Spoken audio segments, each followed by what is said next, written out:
All right, so today we're going way back for some relationship advice, Oh, yeah. How far back are we talking? like over a century back. Wow. Okay, so like Victorian era? Pretty much. Yeah. We're cracking open wholesome marriage. It's 11. Okay, so like think horse-drawn carriages and gaslight romance. I'm intrigued. Me too.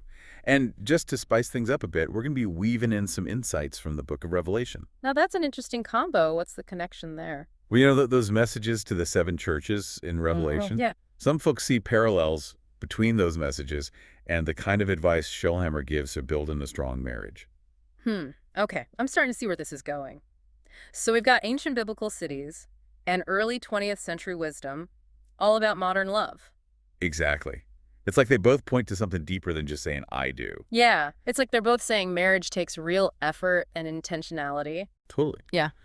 And Schellhammer doesn't shy away from the tough stuff either. Like her chapter on courtship. Let's just say it's a bit more conservative than what you'd see on a dating app today. Yeah, I can imagine. So no swiping right in 1911. Not quite. She even tells this story about a young woman who blames her downfall on a simple church dance. Wow, really? A church dance? Yeah, it's a reminder of how much things have changed. Like, back then, even something like a buggy ride together was considered risky. I guess the concern was about emotions, cloud, and judgment. Right. And I think there's a lesson there for us today, too. Even with all our instant connections and online dating. Yeah, like maybe we should all slow down a bit, be more intentional about getting to know someone before jumping into a relationship. Makes sense. So what else does Schellheimer have to say? Well, she's pretty adamant about finding a partner who shares your faith. Okay, that's not too surprising, I guess. Yeah, but she goes even further. She actually says it's better to stay single than marry someone with different Christian beliefs. Wow. Okay, that's pretty strong. She believes that trying to convert someone after marriage is a recipe for heartache. I can see how that could lead to some serious conflict. Right. And she even uses some pretty strong language. She says that even a moral non-Christian might not be trustworthy because they lack the grace of God. That definitely reflects the social and religious context of her time, but I think the core principle about shared values is still relevant today. Absolutely. Like imagine navigating life's big decisions, raising kids, facing ethical dilemmas. It's got to be easier when you and your partner have a similar moral compass. Totally. Now, Yeah. let's say you found the one. How do you keep the marital sparks flying and avoid turning into that couple bickering over every little thing? Well, actually, she talks about that. She uses a funny example about a couple who breaks up over a bowl of unsalted mush. Wait, really? Unsalted mush? That's hilarious. I know, right? But it makes a point. Which is, Choose your battles. Embrace humility. so basically don't sweat the small stuff. Exactly. Like, how often do we get caught up in being right that we miss the bigger picture? All the time. It's a good reminder to step back and ask, is this really worth fighting over? Totally. And speaking of things that matter, Schellhammer is a huge advocate for prayer in marriage. Prayer, like establishing a regular practice together. Exactly. She believes that having a family altar for daily prayer can work wonders. I guess in a modern context, that could mean creating a shared space for spiritual reflection. Right, whether it's through prayer meditation or anything that helps you connect spiritually as a couple. I like that. It's about fostering peace, resolving differences, and strengthening that spiritual connection. And you know, in today's world where everyone's constantly plugged in and distracted, making time for that can be incredibly grounding. It's like hitting the reset button on your relationship. Exactly. Now, this is where things get interesting.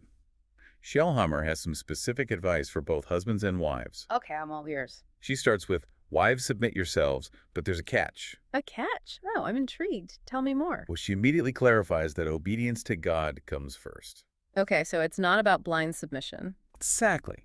It's a nuanced perspective that requires some careful consideration.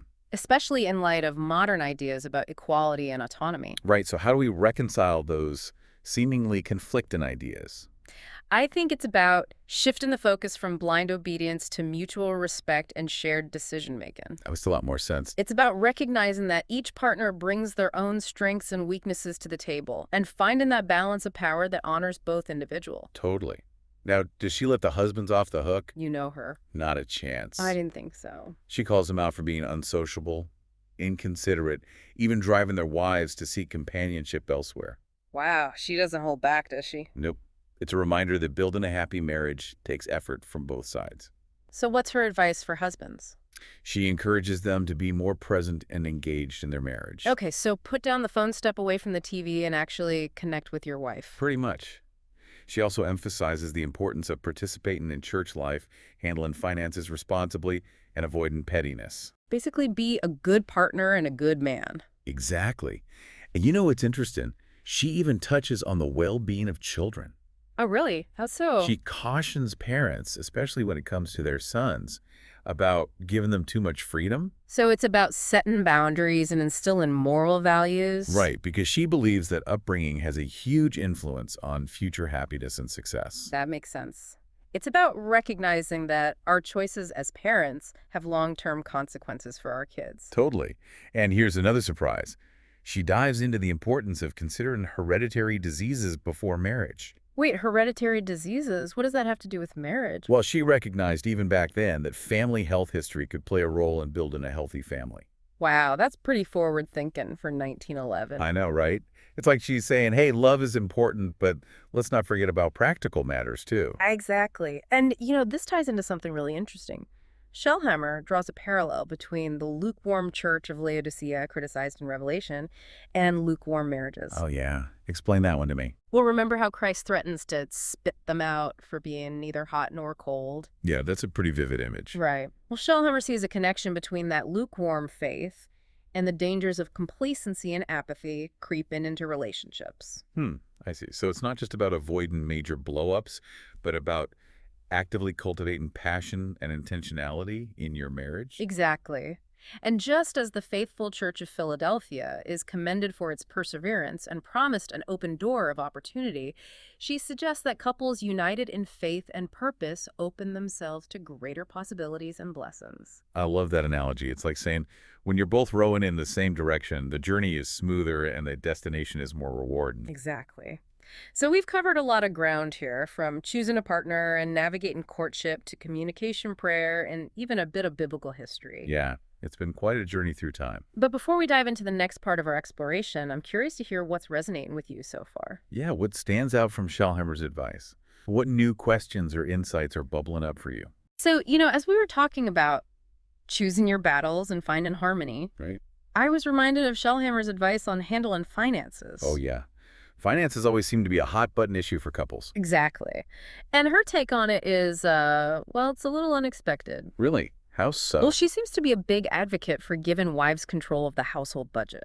Wait, you're kidding. Right, like the husband just hands over his paycheck. Pretty much. She suggests that once the husband and wife agree on an amount for household expenses, Yeah. the husband should hand over those funds to the wife and let her manage them. I'm trying to wrap my head around that one. It does sound a little different from how most couples do things today. Yeah, just a tad. But I guess the underlying principle is about trust and respect. Exactly. It's about recognizing each other's strengths and creating a system where both partners feel empowered. So it's not about one person dictating how the money is spent. Exactly. It's a partnership. And Yeah. speaking of partnership, Schellhammer is also a big believer in open communication about money matters. So no more hiding those impulse purchases. Not if you want a wholesome marriage, as she would say. Got it. So honesty is key. Absolutely. She advises couples to be open and honest about their financial situation, their spending habits, and their long-term goals. It's about being on the same page, working together as a team. Exactly. And avoiding those petty arguments. Right. Like that couple who broke up over the unsalted mush. Oh, man, that story still cracks me up. I know.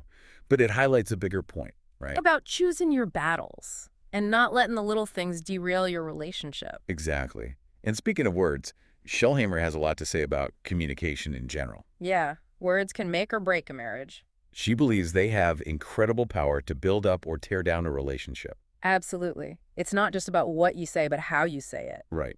Tone matters. Exactly. She encourages couples to be mindful of their tone, to avoid harsh criticism, and to speak to each other with respect even during disagreements. That's so important. It's easy to let frustration get the best of us, especially when we're stressed or tired. Right. But taking a pause to consider how our words will impact our partner can make all the difference, It's about creating that safe space for open and honest dialogue. where both partners feel heard, respected, and valued. Exactly.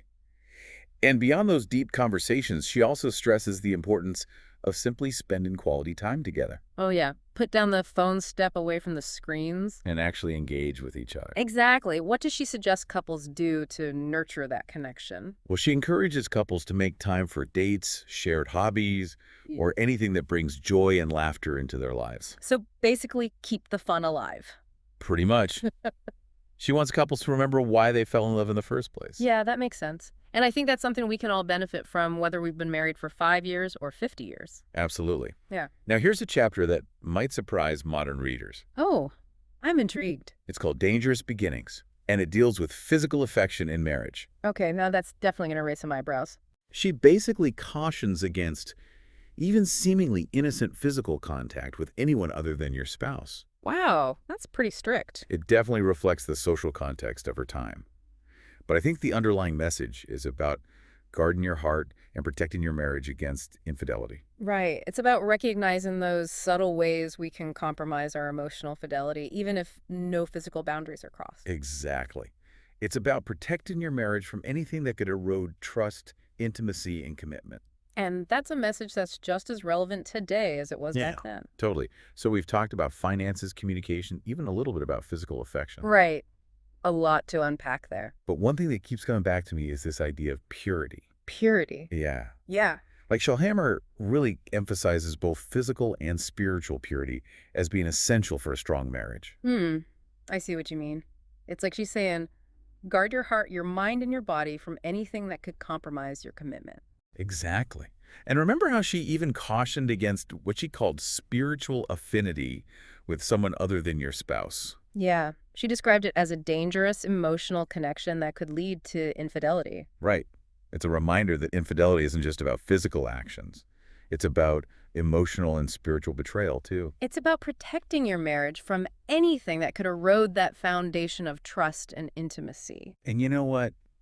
That makes me think about the importance of boundaries. Boundaries. Yeah, like setting healthy boundaries in all our relationships, not just romantic ones. So to protect the sanctity of our marriages. Exactly. Okay, now here's something that totally caught me off guard. What's that? Schellhammer has a whole chapter on hereditary diseases. Hereditary diseases. In a book about marriage. I know, right? It seems a little out of place. But you know, when you think about it, it kind of makes sense. How so? Well, she recognized, even back then, that family health history could play a role in building a healthy family. It's like she's saying, hey, love is important, but let's not forget about the practical matters, too. Exactly. She even suggests that couples with a history of serious illness in their families should consult with a physician before getting married. That's pretty forward-thinking for 1911. Right. It shows that she was concerned about the well-being of the couple and any potential children they might have. Makes sense.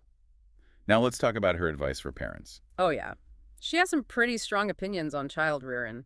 To say the least, especially when it comes to discipline and moral guidance. She doesn't sugarcoat anything, does she? Not at all. She's a firm believer in setting boundaries, establishing clear expectations, and enforcing consequences. It's about providing that structure and guidance that children need to thrive. Exactly.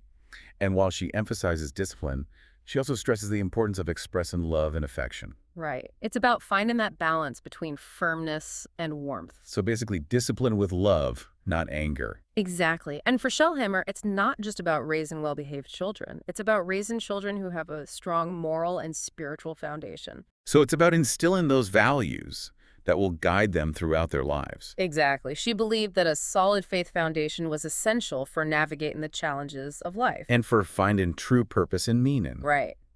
And, you know, as we wrap up our deep dive into wholesome marriage, it strikes me how much of her advice is still relevant today. Yeah, it's amazing how those timeless principles of love, faith, and commitment can transcend time. And culture.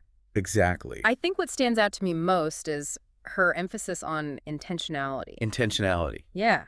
Like being mindful of our choices, both big and small, and making those daily decisions that reflect our commitment to building strong, loving, and God-honoring relationships. It's not something that just happens. Right. It takes effort. It takes dedication. And it takes a willingness to learn from those who've gone before us. Exactly. And, you know, even though Schellhammer was writing over a century ago, I think there's a lot we can glean from her wisdom. Absolutely. So as we leave this deep dive, I hope you, our listener, walk away with some nuggets of wisdom from Schellhammer's insights. Whether you're single, dating, engaged, or already married. Remember, building a strong and lasting relationship is a journey, not a destination. And it's a journey best traveled together with open hearts, open minds, and willingness to seek guidance and support along the way. Well said. And who knows, maybe dusting off some of that vintage advice and considering it through a modern lens might just spark some new insights and inspiration. For building those truly wholesome relationships. Thanks for joining us on this deep dive. It's been a pleasure.